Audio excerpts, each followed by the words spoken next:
This study shows how your income changes once you retire. Oh man, we're just going to go right to the chase.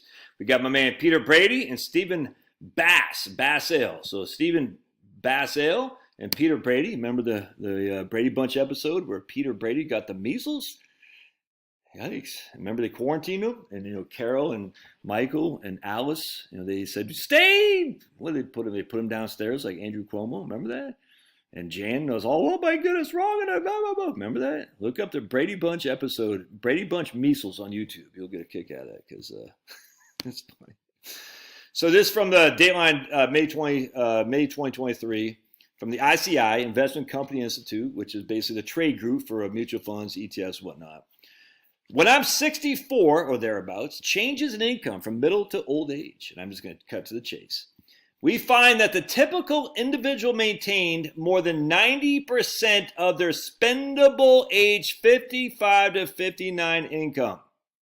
Spendable income is income you have after taxes.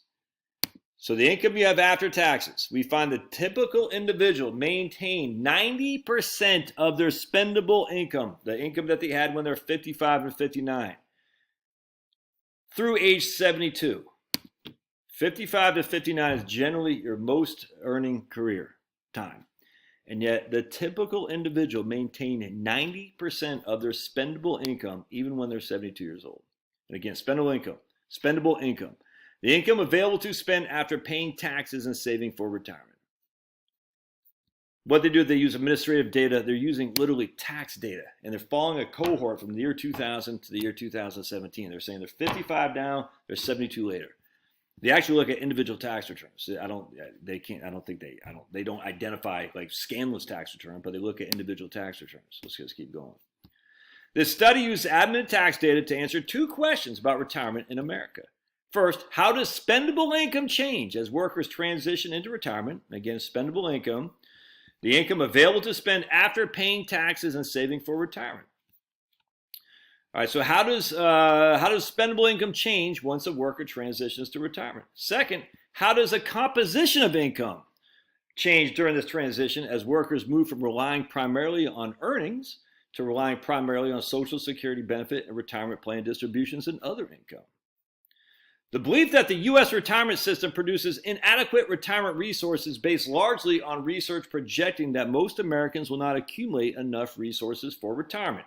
They talk about this Vanderhei study, which I've destroyed. They talk about the Alicia Manel study, which I've destroyed. And then they talk about right here, Social Security Administration right here. And too few retirees receive income from employer-sponsored plans. That's right here. The belief that employer plans and IRAs are not doing enough to help workers prepare for retirement is based largely on analysis that says too few retirees receive enough income from employer-sponsored plans. And we even quote the SSA from 2016, and the SSA has kind of retracted that, Social Security Administration. And they talk about down here, I'm not going to get too deep in that, but they don't talk about specifically about that article, but they talk about the two gents over at the Social Security Administration, Mitchell and B, who said, yeah, we're undercounting income in retirement at the Social Security Administration. They've been doing that now for freaking decades. It's crazy.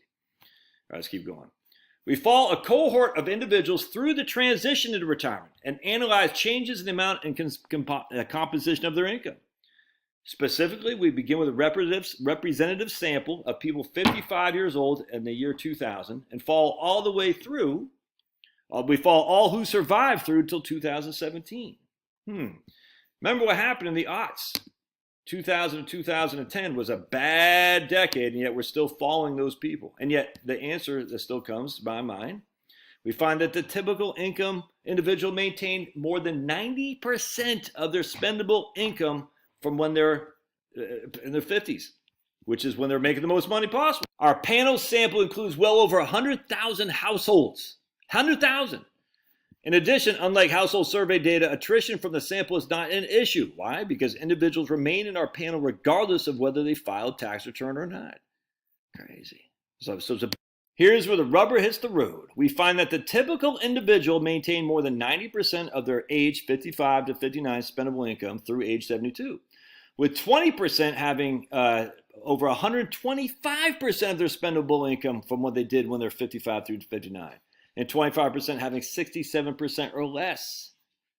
Non-Social Security retirement. So if you think about it, that means 75% of the population had over 90%. I don't know if I can say 75, but a large majority of the population had over 90% of their spendable income. Isn't that crazy? That they had when they're 55 to 59. What I say? The typical, I don't know if I'd say, I don't know, but it's a large amount of people had more than 90% when they're 72 of their pre-retirement spendable income when they're making the biggest bucks they had as an employee. Non-Social Security retirement income, that is distributions from IRAs, employer-sponsored defined benefit and defined contribution plans and annuities, was much more common than reported in household surveys. At age 72, 75% of the 100,000 people that they surveyed, the panel, received retirement income either directly or through a spouse with a median amount of $15,000 per individual. Median. Half the people have more, half the people have less. And that's at 72. Hard to say you're going bankrupt. Despite the fact that the lower income workers claimed Social Security earlier, were less likely to work after age of 72, and got a higher share of their income from Social Security at 72, they typically replaced a higher share of their 55 to 59 spendable income. At age 72, the median spendable income replacement rate was greater than 100% for the bottom 25%. You hear me what I'm saying? So all these people, the poor, they can't afford an IRA, blah, blah, blah, blah. Their median spendable income was less than, when they were 72 years old, was greater than 100% of their spendable income when they were 55 to 59 and still working. And the answer to that is simple, because their taxes are way, way lower. It's just, and we're going to show you that here in just a second. This is interesting. We derive our total income from the tax data, but it differs from the tax code's definition of income because we are primarily focused on measuring ability to spend money. As such, we include some types of income that are excluded from taxable income, such as tax-exempt interest and the non-taxable portion of your Social Security. To the extent possible, we exclude from income all retirement plan contributions and include in income all retirement plan distributions. So we're not including as income money going into the retirement plan, but we're including as income money coming out of the retirement plan, which should. Regardless of their tax treatment, which also means Roth distributions as well. It also means we include income not only from taxable non-Roth distributions, but also Roth distributions and the portion of non-Roth distributions that represent basis. So basically, we're taking distributions from all IRAs, 401ks, and all that stuff, and counting them as income, regardless of their tax status or not. That's the way it is. The one thing they don't do, though, which is interesting to me, check this out. Our income does not measure public assistance because benefit payments from such programs as temporary assistance needed families, SSI, and Veterans Affairs are not reported to the IRS, neither on tax returns or on information returns. So VA benefits are not even included in this. TANF is not included in this. SSI is not included in this. Well, that tells you it's going to be even better than what they're showing. But check this out too. Real quick, all dollar amounts in this paper are adjusted for inflation and reported in constant 2017 dollars. Median per capita, that means per head, not household, per capita, total federal taxes fell by $6,100 from a bit more than $7,100 at age 55 to a bit less than $1,100 at age 72. As a result, median per capita spending fell only by $3,400 from just under $37,000 at age 55 to $33,000 at age 72. The median total federal tax rate fell substantially, with the typical individual paying much lower income taxes and paying no payroll taxes. As a percentage of total income, median federal income tax rates fell from 10.5% at age 55 to 2.1% at age 72. Are you hearing that? As a percentage of total income, essentially your effective tax rate. Median payroll taxes declined from 6.6 to 0 by the age of 68. Your taxes are falling off like crazy. I have a payroll tax, and why else did income tax fall? Income taxes typically decline relative to income because total income generally declines with age. And only a portion of your Social Security benefit are even subject to taxation. We should keep going. Although the replacement rates measures used in the study are based on those developed by Peter Brady, measles guy, the measures used in this study likely understate the true replacement of spendable income. Why? Because the data do not allow us to measure all taxes and all savings. Our spendable income measure accounts for federal income and payroll taxes, but state income taxes are likely to decline as a share of total income in retirement. In fact, many states don't even tax your retirement income. Look at Pennsylvania, Illinois, New Jersey, Maryland in some regard. There's a bunch of, hell, a lot of the southern states, they hardly tax anything of your retirement income. Let's see. Our total spendable income measures account for savings accomplished through IRAs and employer-sponsored plans, but they do not account for other savings. Accounting for other savings would reduce pre-retirement spending income to the extent that non-retirement plan assets were drawn down in retirement and boost spendable income in retirement. So what does that mean? When I sell my house, let's just say I sell it for $1 million. Let's just say I buy another house for $500,000. I'm gonna have $500,000 sitting in cash. That is not, other than income tax of the interest I have to pay off that. That is the distribution from that. The tax that doesn't show up in my 1040. There's no 5498, nothing like that I got to file with the IRS in terms of these guys don't know how much I had in my savings account. They don't know how much I have it before. They don't know how much I have it left. All they know is how much interest I received off that savings account. They don't know if I pulled 50,000 out. They don't know if I pulled 100,000 out. They don't know if I pulled anything out. That is spendable income, though. It's spendable income. It's sitting in this freaking bucket of money over here. Drawing interest I got to pay tax on, which shows in the 1040, I grant you. But taking the principal out, how did they figure that out? They can't. Because there's no form that says what I have at the bank. In terms of, like, unlike an IRA or 401k. There are forms that say, hey, you have $52,000 in IRA, Josh, that the IRS gets. It doesn't happen in a bank account. It doesn't say your account balance was $500,000. Now your account balance is $470,000. Thus, we assume a 30% distribution, a $30,000 distribution. It doesn't show that. To the extent that non-retirement plan assets were drawn down in retirement, that boost spendable income in retirement, but it's not reflected here. And you can say this study likely understates the true replacement of spendable income. Yeah, that's probably much all I want to talk about. Yeah, the typical, these guys are spot on here. The assumption that retirees would want to replace 100% of their pre-retirement spendable income is a reasonable starting point. But the reasons the optimal replacement rate would be lower than 100%. For example, there are certain work-related expenses to commuting, purchase of lunch and coffee, buying work clothes that need not be incurred when an individual no longer works. But perhaps more importantly, if workers raise children prior to retirement, necessary expenses presumably be lower if these individuals or couples are no longer supporting minor children in retirement. Just 100%. Yeah, there's more in this. I want to just see real quick. I thought this is pretty interesting. The share of the population who derive a portion of their income from labor declined markedly from 90% at the age of 55 to 34% at 72. But check this out. By age 72, only 23% of the population had their own labor income.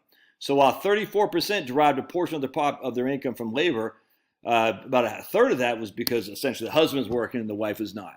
So they're still driving, the household is still driving a portion of their income from the labor of the husband, or vice versa, whatever. But for individuals actually working, less than a quarter are still working at the age of 72. Adjusted for inflation, median own labor income fell by about 2/3, from $44,000 at age 55 to $14,000 at age 72, with more than half the decline occurring between the ages of 61 and 67, which tells me people are going to work part-time. The share of the population who received their own retirement income increased from 17% at 55 to 67% at 72. Just putting on the kibosh that no one has access to retirement accounts. It's so stupid. By age 72, median own retirement income was $16,200 and median per capita income was $15,300. So the retirement income, the median by the age of 72 was $16,000. People aren't running out of money. Now, could you say, hey, they could run out of money at 85? Okay, well, how many people survive to that?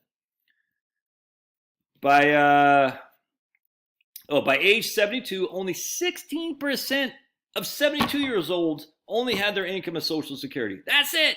1 in 8. Anyway, such a good article. I can't quote it or link it because I got on his PDF file, but I'll post this guy right here, and you guys can look it up yourself. Again, dude, come on. The evidence is overwhelming that the vast majority of retirees are doing just fine. Again, you You can sit there all you want, look at the Center for Retirement Research Retirement Risk Index, and I've just destroyed that. It's just, look, I'm not saying they're silly people, but that whole perspective is silly, how they frame that. I'm like, this is insanity, man. And of course, it got a lot of street cred because media loves reporting on negative stuff. Crazy. But the real data is, it's kind of like, America is so violent. You stay away from South Fulton County. You stay away from Chicago. You know what I'm saying? You're just not going to be a criminal. I mean, yes, there are a few people. The vast, vast, vast majority of people in America are not going to be subject to criminal activity. They're just not. It's the same kind of thing. But what gets going around is, oh my, like there's some guy just posted today on some, chat thing or whatever it's called, not bulletin board, on advisor perspectives on the comment section. And my man Bert, I call him Red Bert.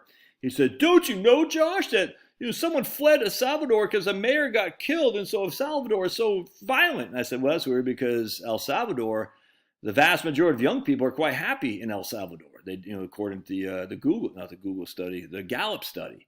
So if all these people are fleeing because it's so violent, yet El Salvador is they're 4 times happier, they're young people, than we are in the United States. So if all those people are fleeing the violence, then how do you explain that? How do you square that circle there, Lefty, Red Bird? You can't. And just because some guy got killed doesn't mean the whole country's falling apart. I mean, is there more violence in El Salvador per capita? Sure. Are you likely to get killed in El Salvador? No. How do we know that? Because we're talking one person and whatever it is. I don't know what the data is. 100,000 people, something. I don't know. That means 999, whatever that is, 1,000 people aren't dying. Anyway. All right. Love your thoughts. This is good stuff. And don't forget my investment courses in the doobie-dook. I got to keep promoting on the front end because usually most people don't stay through the end. So if you stay through the end, you are a legend. But if you haven't bought my investment course yet, it's in the doobie-dook. And again, it's a 30-day free look period. All right. God bless. We'll see you.